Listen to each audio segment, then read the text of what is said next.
What's up, everybody? It's Alex from Heavy New York. We are back at Sony Hall after over a year, and today we are here with Weapons of Anew. Thank you, Freddie, and thank you, Ray, for being here. Pleasure to be here. Thanks, bro. Thanks for having us. Yeah, it's so awesome to have you guys here. The last time you guys were in New York City was on the Alter Bridge tour, right?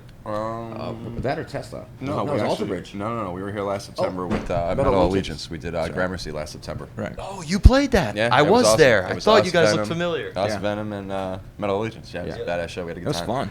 Yeah, that was awesome. But it's so awesome to have you guys here. Correct me if I'm wrong, but Collision of Love and Hate is still the latest record, right? Yes, sir. You just guys want to give a rundown? Now that it's been out for 2 years, you have like a conclusion on this record cycle?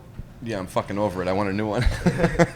So beautiful. We're working on the new record while we're out. We're pushing the hell out of this one. It feels like a new release because we're like, this tour feels fresh and there's a lot of momentum that we're gaining from being out on the road now. So we're pushing this record still. Yeah, and this is definitely a different demographic for us too. You know? Yeah. So, Oh yeah. So it's been cool though. I've noticed with this record is that it was a very consistent rock record. It was just all out fun to listen to. What I'm curious is, do you try to keep a consistent sound within your band, or do you like to maybe experiment a little bit with your sound? Oh, we like to experiment. Yeah, we fuck around all the time. Yeah. Even when you think of like the song Sundown, like my vocal approach is really different on that from all the other songs. So I'm always looking to push different things, and so is he. You know, we're always looking to do more and do better all the time. Interesting. So it's fair to say each song calls for a new approach, right? Or Yeah. I mean, it's just us though. You know, no matter what we're playing, it's gonna sound like us. We don't try to do something that's different. We just, we like to really enjoy the process. But we're not opposed to like throwing a bluesy riff in or a straight up metal riff, or we do shit like that all the time just to test it, just to see what we could do. And those toy keyboard things, we'll do that next. Yeah. The whole record with the toy keyboard. I mean, one of those little like Hondo like Xylophone. plastic guitar. Hello Kitty drum kit. Yeah. Exactly. Dude, I got an awesome video I got to show you after the interview. That's actually that's experimental. bashing one out in a Guitar Center in like, I don't know where we were, like Detroit or something. There was like this little baby drum set, and Chris, our drummer, kicked the shit out of it. It was awesome. Yeah. Did you guys get kicked out? No, they were no, actually no. really cool, man. A whole bunch of people were checking it out. Yeah, they gathered around him when he was doing Yeah. this. Cool. Awesome. Now, you kind of led me into the next question with experimenting to your sound. So it's fair to say that with the next album, you're not going to make like a direct follow-up to Collision of Love and Hate. It's going to be a complete own entity. Oh yeah. Yeah, we want 100%. to take it even a little further as far as make the heaviness a little more heavy, but always keep the melody going. So whether it's tempos or time changes, whatever, we're gonna have fun with it. Is there ever something? make sense? I wanna make sure. Absolutely, absolutely.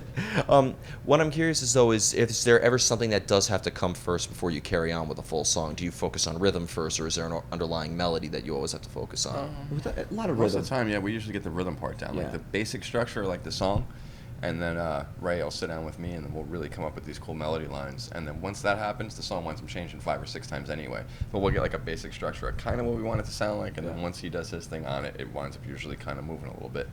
Very interesting. So, because if you lay down the rhythm first, you have like drum beats or something like that verse. Does that help shape the melody in your head? The rhythm guides the feel of it, so that it might do that. I don't know. Melody can fly on anything. Like, even if it's really fast, we can put melody over something. You know what I mean? But if the rhythm and the groove is right, that calls for melody. Yeah. That's a big thing for us. When we hear our stuff, it's and people hear our stuff, it's about that movement. We want you moving when you hear us. Like we don't want you sitting there like this. Like we want you moving. Yeah. So when we write, it's all about that. Right, because Blood from Stone has a sort of like, Right. it has that kind of, that cha-cha-cha kind of thing. And Sundown has that real nasty swamp stomp kind of thing to Yeah, it. but it's just got that New York kind of swing vibe to it. It's just It's a got New a York groove. attitude. Yeah, it's got a groove. So starting with rhythm, do you guys always have kind of like a preconceived idea of what you want a song to sound like, or is there a lot of elements that are also improvised? Some of it's improvised. I mean, when I bring the song to the band, it's usually pretty close to done. And then me and Ray sit, and Ray fucks the whole thing up. 'Cause he's like, "Oh, I think we should do this 3 or 4 more times." I'm like, "I Move shit fucking around. hate you, dude." But yeah, it's but like for the most you part, build yeah. it. You know what I mean? You build it one block at a time. Now, being that you've toured with like a variety of different bands, going from Alter Bridge to Metal Allegiance to now touring with Stapp, have you noticed like a different type of audience depending on what tours definitely. you've been on? Yeah, definitely, 100%. When you look at like Scott's crowd, they're a little more laid back, but honestly, they're getting up. Like it's crazy. Like we're like the holy shit. Like when we hit stage, hi guys. When we first hit, we opened with Brave, which is definitely far removed from like Scott's usual audience. Yeah, his audience is very open to a lot of stuff. But yeah, they've been really open, which is weird. They have a lot of all ages shows sometimes, you know, and that's always a positive thing too. But they're very open to a lot of new music for them. They're there to see Scott, but then we're like an extra bonus track to them, and they roll with that. It's great. Yeah. Well, I mean, Scott Stapp's music, if you looked at the stuff he did with Creed or Art of Anarchy, there's metal in there, there's Very heavy. hard It's very rock. heavy. It's Yeah. awesome. Yeah. My Own Prison is a dark song. So. Yeah, it's badass. Yeah. Now, when you're playing live, do you try to execute the material exactly how people are hearing it on the album, or do you try to maybe make the live presence a little bit of a different experience than people just simply listening to you? I almost want to tell you you answer that later tonight. But Yeah. I mean, we're all about the live energy. Yeah, We feel like that's the one part that we failed on the first record. It doesn't hit the same way that this band hits live. This band's like a wrecking ball live. Songs translate well to the live environment. I like to ad-lib sometimes, but sometimes you got to stick to the script too, But we can play with it a lot. Yeah. So you try to make it so people know what song they're Yeah. hearing, but Oh, yeah. Like, that's that song from the record, okay, But now it's really elevated. Yeah. Right. Another question I have, I always like to include this because it's always the hardest question for people to answer. How do you guys know when a song is done? Ooh, I don't know, man. it's tricky, man. At some point we just have to let things go because it'll make you crazy. Yeah. Yeah, I Um, mean, that's a good answer. What was the longest one? In this dude. moment or Five something? minutes. Yeah, this moment was like 5 minutes and like 6 seconds, I think. Like Yeah. it went through a little production idea where something Yeah, that a song little intro changed. got made for it.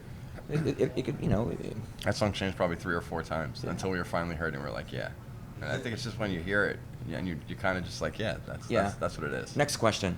I don't fucking know, man. I've gotten that so many times. We fell right in that hole, man. That's why it's my favorite question to ask. That's a I good either one. get like the deepest answer that is longer than every other, that's long enough to be an interview itself. I think at some points when we're listening to it, like in the studio, we get to listen to it before we take it to other people. I never take songs like, do you like this, man? If it feels good to me, I have to trust my own instinct on it. And I think we're learning to all accept that kind of thing, like just know when something's done.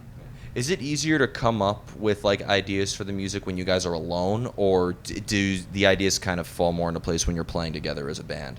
For me, it's a mix. I mean, Yeah. I do most of the music writing. So I mean, there's some stuff that I wrote just chilling on a beach with an acoustic, and it's some of the heaviest songs on the record. And then some of it comes from me and him screwing around on my steps with an unplugged electric guitar, just kind of getting a melody idea, and then that little thing just sparks it to the next part. We both want each other to like what we do so much that sometimes we just have to be in the same room. You know what I mean? Yeah. But I fucking hate him. Yeah. We You do hear not me? like each other Hate at all. him. Hey, hate makes an awesome subject matter for music and creates some heavy shit. Right. Yeah. I think there's a famous saying that when the band members are hating each other the most, that's when they put out their heaviest and greatest record. Oh, this next record's gonna be a bad motherfucker then. Yeah. We're just gonna straight up brawl. It worked for Slipknot's Iowa. So. That's true. Yeah. So before we go, I'd like to thank you guys so much for your time today. Thank you, It's bro. going to be an awesome show tonight. Is there just anything else you would like to promote? Like when could we be expecting the new record, or is there any tours or shows coming up? Something coming up in September, Sebastian. I think we're doing in Philadelphia. We'll have to look at our schedule. Yeah, and then the rest of the year is really just get this new record done. So we're talking about a couple of tours possibly in November, but it really comes down to we got to get this record done.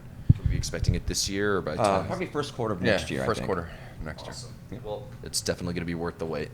Right. And the new record's still getting traction, so go to Spotify Yes. and follow us on Spotify And Twitter, Twatter, and Instagram and Facebook. and Tinder, all that stuff. The bathroom I was wall. waiting for you guys to come up. Swipe, I was swipe. I was expecting either Pornhub or Tinder. Reno wants you to go to Pornhub. He's not here right now. He can't defend himself. That's probably what he's watching right now. Anyway, we're grateful for the support, and we're glad that we're very privileged to be doing this stuff and play rock and roll for people in great rooms. So, cheers. Exactly. And this is an awesome venue. Yeah, This this is should be a really good one nice. tonight. Thank you, guys. Everybody, you, man. we are here with Weapons of Anew. Be sure to pick up Collision of Love and Hate if you haven't already. This is Alex from Heavy New York. We'll see you next time. Ciao.